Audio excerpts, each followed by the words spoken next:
यहूदियों में आलिम था, इल्म वाला था, लोग इसकी मानते सुनते थे।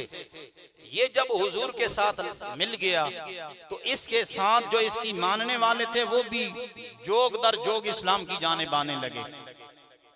उनमें एक बंदे का नाम था सालबा, एक का नाम था असद, एक का नाम था उसैद, एक का नाम था इब्ने यामीन। वो जोग दर जोग हुजूर के पास आने लगे। इस्लाम का एक मिजाज है कि जो कुछ इस्लाम ने तरतीब दी हुई है वो ही तरतीब मनवाना चाहता है। ये गैरत है इस्लाम की। ये 4-5 बंदे इस्लाम तो कबूल कर गए, लेकिन दिल में ख्याल था कि उन्होंने सारी जिंदगी यहूदियत को गुजारा था, यहूदियत में उनकी जिंदगी बीती थी। यहूदी ऊंट का गोश्त या ऊंट का दूध नहीं पीते, उन्होंने कभी दूध नहीं पिया था और ऊंट का गोश्त भी नहीं खाया था। हफ्ते वाले दिन काम भी कभी नहीं करते, वो हफ्ते वाले दिन को उसका तकद्दुस समझते हैं, काम नहीं करते, फारिग रहते हैं। कहने लगे कि ये जो काम है ना कि ऊंट का गोश्त खाना या ऊंट का दूध पीना, हमने इस्लाम कबूल कर लिया है, इस्लाम में रहेंगे, लेकिन चलो ये हमारे बड़ों की बात थी कि वो ऊंट का गोश्त नहीं खाते थे, ऊंट का दूध नहीं पीते थे, ये हम भी नहीं पिएंगे। और फिर ये भी सोचते थे कि ये कोई इस्लाम से टक्कर भी नहीं है, इस्लाम को ये तो नहीं कहता कि जरूर भी जरूर गोश्त खाओ ऊंट का। मसलन हम सारे बैठे, हम में से कितने हैं जिन्होंने ऊंट का गोश्त खाया है? सोचने लगे कि कोई जरूरी भी नहीं है कि ऊंट का गोश्त वाकई हम खाएंगे तो वक्त गुजरेगा। इस्लाम ये जोर भी नहीं देता कि ऊंट का गोश्त खाओ, चलो हम नहीं खाते। वो यहूदियों वाला जो 1-2 रस्में हैं वो दिल में बरकरार रखते हैं, लिहाजा उन्होंने ऊंट का गोश्त ना खाया। कुछ अरसा गुजर गया, ऊंटों का वो दूध भी नहीं पीते थे। हफ्ते वाला दिन आता, उसकी तकदीस को समझकर उस दिन काम पर नहीं जाते थे, फारिग रहते थे। ये बात हुजूर को पता चली, हुजूर ने उन पर लाजिम कर दिया, फरमाया अब तुम्हें ऊंट का गोश्त खाना पड़ेगा। वैसे ऊंट का गोश्त खाना वाजिब फर्ज नहीं है, बोलो वाजिब फर्ज होता हम हर रोज खाते, हम मुसलमान जो हैं, लेकिन वाजिब फर्ज नहीं है। हुजूर ने फरमाया अब तुम्हें खाना पड़ेगा, क्योंकि ये इस्लाम की गैरत है। इस्लाम ये नहीं चाहता कि मानने वाला हो इस्लाम का और काम करे यहूदियों वाले, हो मुसलमान और काम करे ईसाइयों वाले। इस्लाम कहता है कि जब तूने मान लिया है तो रब की जात ने अर्शों से फराज़े अर्श से जिब्राइल को भेज दिया, फरमाया जिब्राइल जरा जाओ और कुरान की आयत भी लेकर जाओ। या अल्लाह आयत क्या? फरमाया इनको बताओ और इन लोगों को मेरे महबूब को फरमाओ, या रसूल अल्लाह इन लोगों को एक पैगाम दीजिए, या अय्युहल्लज़ीना आमनुदखुलू फिस्सिल्म काफा। इस्लाम की गठड़ी सर पर रख ली है, मुकम्मल तौर पर अब मोमिन बनो ना। ये तो नहीं है कि हो मुसलमान रस्मी यहूदियों वाली, हो मुसलमान तो बातें ईसाइयों वाली, हो मुसलमान तो फिक्र हिंदुओं वाली। फरमाया ये नहीं चलेगा। हुजूर ने उनको फरमाया गोश्त भी ऊंटों का खाओ, उनका दूध भी पियो और हफ्ते वाले दिन काम पर भी जाओ। दोस्ताने गिरामी कादर, ये बात अपने दिल में उतारें और इकबाल का शेर सुने। इकबाल कहते हैं कि वज़ा में तुम नसारा हो तो तमद्दुन में यहूद, ये मुसलमान हैं जिन्हें देख के शर्माए हुनूद। इकबाल कहते हैं हो तो तुम भी मुसलमान, लेकिन हालत ये है कि तुम्हारी वज़ाकता सर से लेकर पांव तक सूरत बताती है कि कुछ लेना देना तुम्हारा ईसाइयों से है। कुछ तुम लेते ईसाइयों से भी हो, ईसाइयों से लेने का मतलब ये है कि उनकी फिक्र को अपनाए हुए हो, उनकी सोच को अपने अंदर रखे हुए हो। और तमद्दुन में यहूद का मतलब है तुम्हारा रहना सहना यहूदियों जैसा महसूस होता है। ये मुसलमान हैं जिन्हें देख के शर्माए यहूद, वो कहते हैं कि फिर बताओ मुसलमान ऐसे ही होते हैं, गैर मुस्लिम को भी शर्म आ जाती है, तुम्हें मगर शर्म नहीं आती। मेरे दोस्तों, यही वजह है फरमाया या अय्युहल्लज़ीना आमनू आमिनू, ऐ ईमान वालो ईमान ले आओ। है ईमान पहले भी, लेकिन इसका माना ये है ऐ ईमान वालो, सिर्फ ये नहीं है कि जबान से कह दो कि मैं ईमान ले आया, माना ये बनता है ऐ ईमान वालो, जो बात जबान से कर रहे हो वो दिल से करो, वो बात दिल से करो। 9/11 एक हादसा पेश आया। उस दौर के अंदर जो सदर बुश था, अमेरिका का सदर था, उसने क्या किया, उसने मुसलमानों को धमकी दी। वो कहने लगा अगर हमारी बात नहीं मानोगे तो तुम्हें पत्थर के जमाने में हम धकेल देंगे। क्या कहने लगा, पत्थर के जमाने में धकेल। उसका मकसूद ये था कि आज तरक्कियों का जमाना है, आज तरक्कियां हैं, और हमारी नहीं मानोगे, हमारी बात नहीं मानी जाएगी तो हम तुम्हें उस जमाने में ले जाएंगे जब लोग पत्थरों से आग जलाते थे और कुछ भी नहीं था। लेकिन बंदा-ए मोमिन का ज़मीर ये कहता है कल तू अगर हमें पत्थर के जमाने में ले जाना चाहता है, आज पत्थर के जमाने में ले जा, क्योंकि खुदा की कसम जितना हम मुसलमानों का माजी रोशन और ताबनाक माजी में था वो अब भी नहीं। बोलो, वो अब भी माजी में ले जाओ, माजी में ले जाओगे। माजी हमें बड़ा रोशन नजर आता है। हम कहते हैं ए उंदलस के दरियाओ, ए रहने वालों, कुर्तबा शहर के वालों, तुम उनसे जाकर पूछो कि वहां मुसलमानों की हालत कितनी आला थी, कितने वो इज्जत वाले थे। अगर मुसलमान खुदा की कसम जितना माजी की जानिब देखेंगे इतने ही कमाल वाले नजर आएंगे। इकबाल कहते हैं सुन ए तहजीबे हाजिर के गिरफ्तार, गुलामी से बतर है बेयकीनी।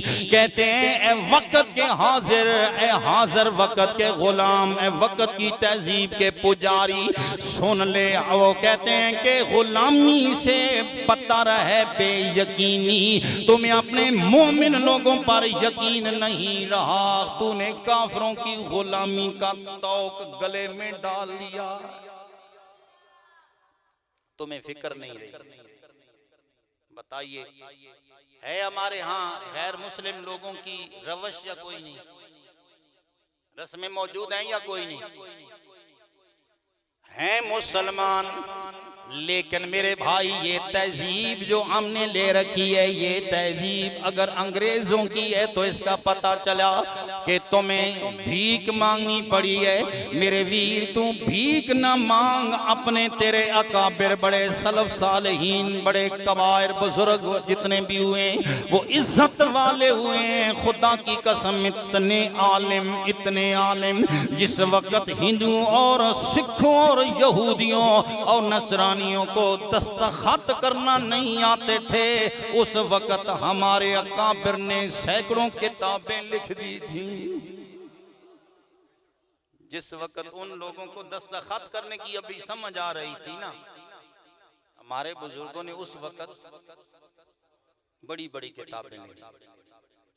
आज भी अगर यूरोप की दुनिया वो भिखारी है तो वो हमारे बुजुर्गों का दिया हुआ फैज ले रहे हैं। बुश कहने लगा अगर हमारी नहीं मानोगे तो हम पत्थर के जमाने में, उलमा बोले कहने लगे पत्थर के जमाने में तू हमें धकेल देगा, हम देखेंगे हमारे माजी इतने रोशन है। तुम तो कहते हो कि मुस्तकबिल की सोच है, मुस्तकबिल बनाने वाले सोच ले, तेरे माजी में तुम्हें अंधेरा नजर आ रहा, लेकिन हमारा माजी इतना इतना ताबनाक है, इतना बाकमाल है। हम अपने माजी में देखेंगे कहीं गौसल आजम की जलवा पाशियां नजर आएंगी, कहीं हमें माजी में इमाम अबू हनीफा जैसा मर्द कलंदर नजर आएगा, कहीं हमें माजी में सलमान फारसी नजर आएगा, कहीं सुहैब रूमी नजर आएगा। लेकिन तू पीछे देखे तो तेरे पीछे है क्या? अंग्रेज अगर माजी देखे अंधेरा ही अंधेरा है। इकबाल इसीलिए कहते हैं, वो कहते हैं ए तहजीब हाजिर के गिरफ्तार, हमें कहते हैं गुलामी से बदतर है बेयकीनी। बेयकीन न बन, कुछ तो हमारी भी मान। मेरे दोस्तों, मेरे भाइयों, ईमान से बताओ, आज हमारे मुसलमान नाम ले रहे ईमान का, नाम ले रहे मुसलमान होने का, लेकिन बता मेरे वीर, खड़े होकर बंदा टॉयलेट के अंदर पेशाब करे तो दिल में ये कहे मैं मोमिन हूं, मैं कहूंगा मेरे वीर ये तेरी रीत नहीं है, ये तेरी रस्म नहीं है, ये तेरी तहजीब नहीं है, ये तेरे जमाने में बुजुर्गों ने तुम्हें सबक नहीं दिया, ये यहूदियों का दिया हुआ सबक है। खड़े होकर पेशाब करना किन की रीत है? बोलो।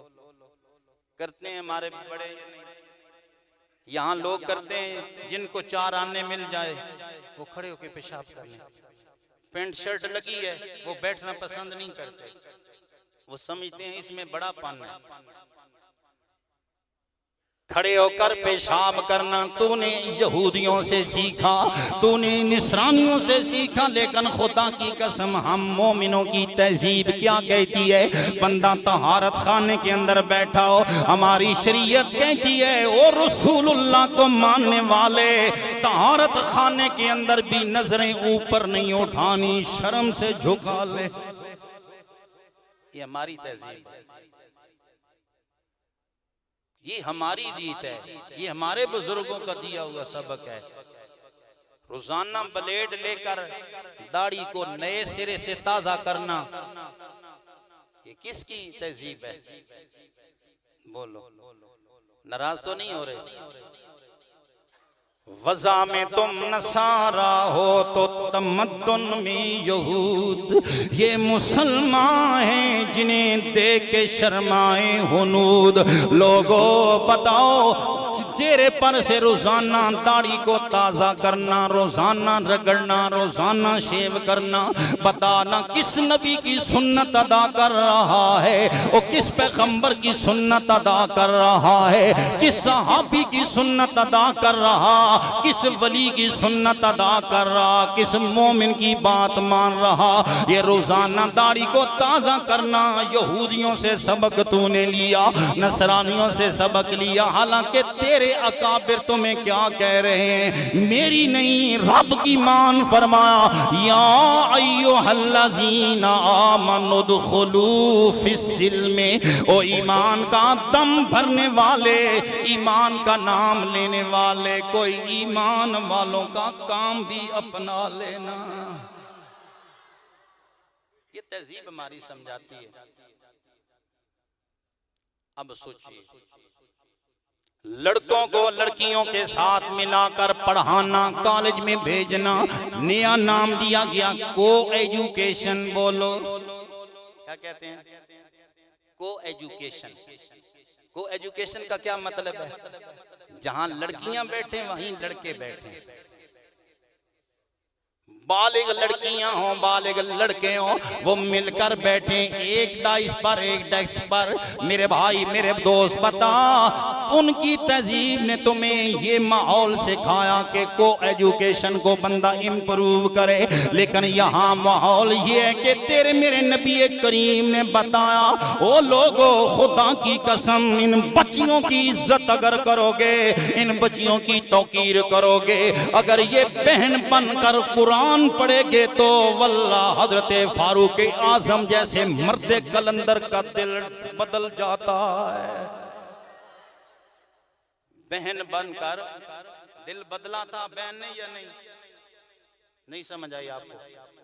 मैंने इशारा किया, बहन बनकर हजरत फारूक आजम का दिल तब्दील किया था। उस औरत का नाम था फातिमा। हजरत फारूक आजम ने अभी तक इस्लाम कबूल नहीं किया था। घर में गए, बहन कुरान पढ़ रही थी। हजरत फारूक आजम ने सुना, खुदा की कसम दिल पत्थर से ज्यादा सख्त था, लेकिन जब बहन की जबान से खुदा का कलाम सुना, दिल मोम हो गया, दिल इतना नरम हो गया। कहने लगे, ए मेरी बहन, तूने कमाल का कुरान सुनाया, मेरी जिंदगी में कमाल की ही तब्दीली ले आया है।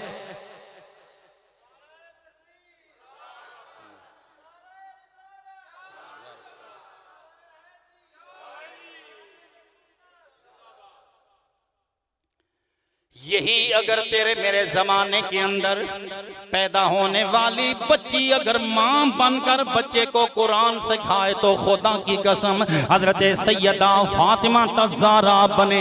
हजरत सैयदा फातिमा तज़ारा ने कुरान पढ़ाया। इमाम हुसैन ने करबला की धरती पर जाकर खुद नहीं 72 तन खुदा की बारगाह में पेश किए और बता दिया, लोगों माँ ने जो कुरान की लोरियां दी थी, नेज़े की नोक पर भी फर्जंद कुरान सुना रहा है। और तू अपनी औलाद को एजुकेशन सिखा रहा है। बच्ची बैठे, साथ बच्चा बैठे, दोनों सलाम अलैकुम करें, बामी गुफ्तगू करें। किस इस्लाम को मानता है, किस इस्लाम की बात करता है? इसी वजह से मेरे परवरदिगार ने फरमाया या अय्युहल्लज़ीना आमनू आमिनू, ऐ ईमान कहने वालों, हम ईमान वाले। रब फरमा रहा, ईमान ला चुके हो फिर हमारी सुनो, ऐ ईमान वालों फिर ईमान ले आओ। ईमान ला चुके, ईमान वालों को फिर मुखातब किया, ऐ ईमान वालों ईमान ले आओ। ये तेरे मेरे लिए पैगाम है। हमारी नजर दोस्ताने गिरामी कादर किधर जाती है, अपनी फिक्र है, अपनी मर्जी करते हैं, अपनी शरीयत मुतारा की धजियां उड़ाते हैं। फिक्र हमने गैरों से ली है। नाना मेरे वीर, तेरे अकाबिर ने इतना इल्म छोड़ा, तेरे बड़ों ने इतनी दुनिया के लिए रवशें छोड़ी, आना उनके गुलाम बने, माजी की जानिब चले जाओ। खुदा की कसम तुम्हारा हर लम्हा रोशन हो जाएगा। वो कितना सुहाना वेला था जब मस्जिद नबी के अंदर मेरा तेरा नबी दुनिया को सबक पढ़ा रहा। बारिश आ गई मेरे दोस्तों, बारिश की, आसमान से बारिश टपकी। मस्जिद नबी का कच्चा फर्श था, कच्चा छत था, कच्चे छत से पानी टपकने लगा। मेरे नबी करीम की दाढ़ी मुबारक पर पानी पड़ने लगा। सहाबा बेचैन हो गए। मेरे वीर वो वक्त भी याद कर, मस्जिदें कच्ची थी लेकिन ईमान पक्के थे। आज मस्जिदें में मार्बल लग गए, मस्जिदें पक्की बन गई, लेकिन मुसलमान गए गुजरे कच्चे बन गए। मुसलमानों की कंडीशन घर में खुशी का मौका आया, बच्चियों ने बाल खोल दिए, हाथों में थाल ले लिए, रस्में हिना हो रही है, बत्तियां जलाई जा रही हैं। वहां कितने बेगैरत जवान वहां खड़े हैं तेरे घर में, तेरी बच्चियों, तेरी बेटियों, तेरी पोतियों पर अपनी नजरों को बार बार गाड़ कर नजरों को पलीत कर रहे हैं, लेकिन हया हमें भी ना आया। ओ मेरे वीर, किस नबी करीम की सुन्नत का पुजारी है और किस नबी करीम को मानता है? आमिना का लाल तो हया वाला दीन लाया है, आमिना का लाल तो सोज वाला दीन लाया, आमिना का लाल तो तुम्हें बेगैरत नहीं बनाना चाहता, वो तुम्हें गैरत का सबक देने आया था। उस नबी करीम का भी दिया हुआ सबक समझिए। होता इस तरह नहीं, हमारे मुआशरे में सारी मानते हैं, लेकिन हजरत पीर सैयद नसीरुद्दीन नसीर रहमतुल्लाह ताला अलैह आप फरमाते हैं कि अब क्या किसी से काम, तुझे देखने के बाद अब क्या किसी से काम, तुझे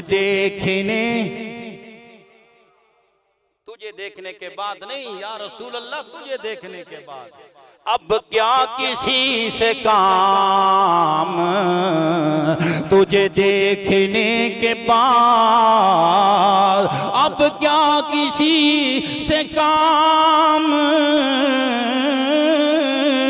तुझे देखने के बाद सबको मेरा सलाम, तुझे देखने के बाद सबको मेरा सलाम, तुझे देखने।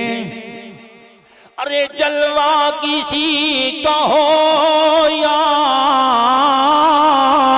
तजल्ला किसी का हो, जलवा किसी का हो या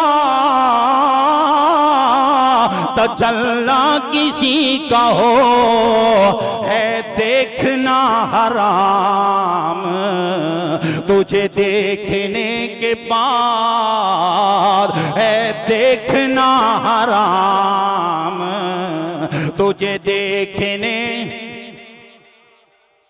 मुंदरियां पहने है मेरा जवान, मुंदरियां पहने हुए। भाई मुंदरियां क्यों पहनी है? मौलाना अच्छी लगती हैं। गले में लाकट पहने हैं। औरतों वाले वैसे हाल सारे, हाथों में कंगन पहने हुए हैं, कड़े पहने हुए हैं। हमारी मिल्लत का जवान, खुदा की कसम जरा झंझोड़ो ना, पूछो तो सही, गले में लाकट डालने वाले बता तो सही, मर्द है या औरत? हाथों में कड़े डाल पूछो जी कड़ा किधर से लिया है? सुल्ताने बाऊ से लेकर आया हूं। मैंने कहा सुल्ताने बाऊ ने भी पहना है।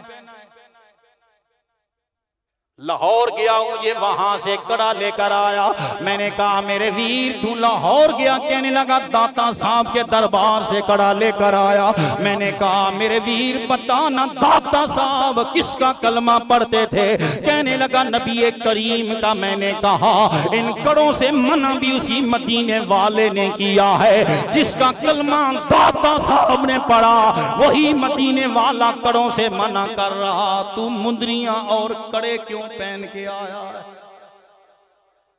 इसी तरह बाल रखे हैं, लंबे लंबे बाल, ये क्यों बनाए? अच्छे लगते हैं।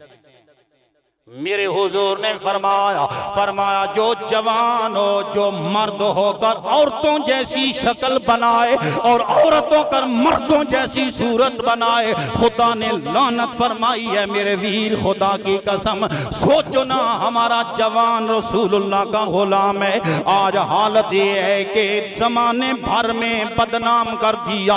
कोई वक्त था जब मुआज बिन जबल ईरानियों से जंग करने के लिए गए। ईरानियों का सुल्तान वो बहुत बड़ा बहादुर कहने लगा ऐ मुआज बिन जबल वापस चले जाओ, ये थोड़े से मुसलमान लेकर आयो। वो फरमाने लगे ये थोड़े से टक्कर लगा कर देखो तुम्हें बताएंगे माओ ने इन्हें दूध कितना पिलाया है। मुआज बिन जबल वापस चले जाओ, थोड़े से बंदे हो मुसलमान, इनको किधर लेकर आए? वापस। हजरत मुआज बिन जबल ने फरमाया ये मदीना में पलने वाली माओ के बच्चे हैं, जरा टक्कर लगाओ, समझ आ जाए। वो कहने लगा टक्कर फिर लगाएंगे। बड़ी लंबी तादाद, पहला बंदा नजर आता, आखिरी बंदा नजर ना आया ईरानियों का। वो कहने लगा थोड़े से पैसे देते हैं, रकम देते हैं सारे सिपाहियों को, वापस मदीना मुनव्वरा में चले जाओ। लेकिन हजरत मुआज बिन जबल ने फरमाया टक्कर लगाओ, समझ आ जाएगी। दोस्ताने गिरामी कादर कहने लगा तुम्हारी बीवियां बेवा बन जाएंगी, तुम्हारे बच्चे यतीम बन जाएंगे, तुम्हारे लोग अपाहज हो जाएंगे, बच्चों की किस्मतें बिगड़ जाएंगी। लेकिन हजरत मुआज बिन जबल बोले, फरमाया इन्नमा या कौमुन तुहिब्बूनल मौत कमा तुहिब्बूनल हयात। फरमाया ये जो तुम ईसाई कितना जिंदगियों से प्यार करते हो, हम रसूलुल्लाह का कलमा पढ़ने वाले इतना मौत का इंतजार करते हैं। फरमाया हम मुसलमान हैं, आओ। फिर वो वक्त याद है, निहामुद के मैदान को याद है कि मुसलमानों ने टक्कर लगाई थी, आज तक ईरान के अंदर मेरे नबी का झंडा लहरा रहा है। बंदे थे इतने ही, चंद बंदे थे, लेकिन आज का जवान जब हाथों में चूड़ियां पहने हुए फिर जंग करने के लिए या ताश खेलने के लिए सारा दिन इंटरनेट पर बैठकर बेहया अदाकारों के फोटो देखने वाले, अल्लाह की कसम वो वक्त याद कर जब अल्लाह ताला की जाते पाक ने ईमान वाले लोगों के दिलों में ईमान के पैदा करने का हुक्म दिया।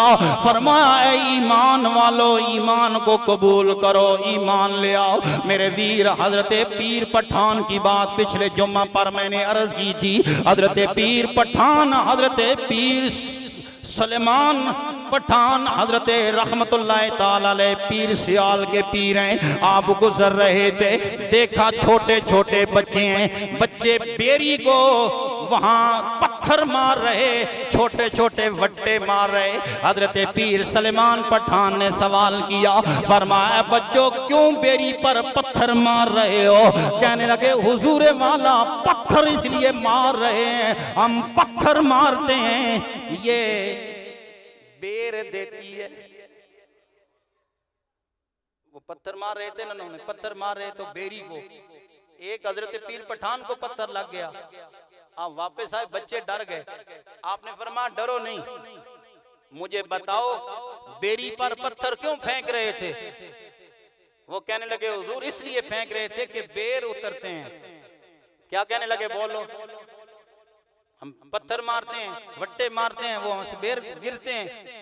दिल में ख्याल आया ये बच्चे हैं, ये पत्थर फेंक रहे हैं, ये बेरी पर पत्थर मारे, बेरी इतनी लजपाल है, इन्हें बेर देती है, मुझे पत्थर लगा मैं कुछ ना दूं, मुझसे निकम्मा भी कोई बंदा होगा। आपने फरमाया मेरे बेटों मेरे सामने खड़े हो जाओ। खुदा की कसम वो सारे बच्चे सामने आए, आपने नजर उन सारे बच्चों पर फेरी, वक्त का वली बना के रख दिया। उन सारे बच्चों को वली बना दिया हजरत पीर पठान ने। आज जो पीर साहब हैं वो धमाल डाल रहे हैं, वो ढोल की थाप पर नाच रहे हैं, ये सबसे बड़ी पहुंची हुई सरकार है। सुन जो पीर हुए, जो अल्लाह ताला के बंदे हुए, वो ईमान में इतने मुस्तगरक हो गए, इतने मुस्तगरक हो गए, उन्होंने रब की मानी, मेरे रब ने उनके लिए जहान मुसख्खर कर दिया, ये सारा जहान उनका नौकर बना दिया, ये सारा जहान उनका गुलाम बना दिया। यही वजह है हजरत सैयदा राबिया बसरिया रज़ी अल्लाह ताला अन्हा, आपने अपना घर बार छोड़ दिया, निकल गई जंगल के अंदर गई, वहां पर मुसल्ला बिछाया, इबादत में मशगूल है। हजरत हसन बसरी के दिल में ख्याल आया ये राबिया बसरिया वक्त की इंतहाई नेक वलिया है, उनकी बारगाह में चंद लम्हा के लिए जाना चाहिए। हजरत हसन बसरी गए, देखा कि जंगल के अंदर जहां हजरत राबिया बसरिया की बकरियां चल रही हैं, वहां पर ही शेर भी मौजूद है, बकरियां भी शेर भी एक ही जगह पर, भेड़िए भी बकरियां भी। हजरत हसन बसरी देखकर हैरान हो गए, वो कहने लगे सवाल करूंगा। उन्होंने सलाम फेरा हजरत राबिया बसरिया ने, इन्होंने सवाल कर दिया। हजरत हसन बसरी सवाल करके पूछा, फरमाया ऐ अल्लाह की बंदी, ऐ खुदा की बंदी, मुझे बता कब से बकरियों ने भेड़ियों से सुलह कर ली है? हजरत राबिया मुस्करा कर बोली, फरमाया वो आने वाले, वो सवाल करने वाले, फरमाया बकरियों और भेड़ियों की सुलह उसी दिन से हो गई है जिस दिन मैंने अपने परवरदिगार से सुलह कर ली है। फरमाया बकरियों की और भेड़ियों की सुलह उसी दिन हो गई थी जिस दिन से मैंने अपने परवरदिगार, कोई वक्त आएगा जब हम भी अपने रब से सुलह करेंगे, करेंगे ये नहीं। अब क्या किसी से काम या रसूल अल्लाह तुम्हें देखने के बाद, अब क्या किसी से काम तुझे देखने, जलवा किसी का हो या तजल्ला किसी का हो, है देखना हराम तुझे देखने के बाद, है देखना हराम तुझे देखने। या अय्युहल्लज़ीना आमनू आमिनू, ओ ईमान वालो ईमान ले आओ।